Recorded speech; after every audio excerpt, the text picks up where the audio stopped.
अस्सलाम वालेकुम दोस्तों, क्या हाल है? ठीक हो? खैर है, खैरियत है।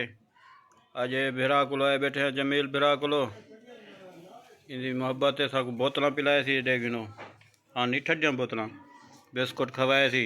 ये बिरा देख डेरा गादी खान दे भी हैं।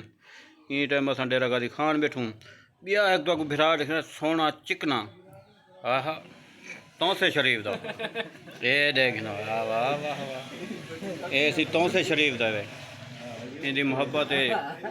कल लैंड साढ़े को हूँ इंजॉय करें बताएं डेरा गादी खान ये तौसे दे आदर ना तौसा गवाए साड़ी लैंड कहनी गाल ये साड़ा यूट्यूब चैनल सब्सक्राइब करे सो, लाइक करे सो, शेयर ज़रूर करे सो, घंटी तक बटन दबे सो।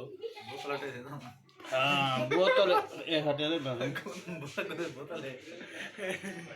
ये जमील फिरा की दुकान है सी, बहुत सस्ता माल है।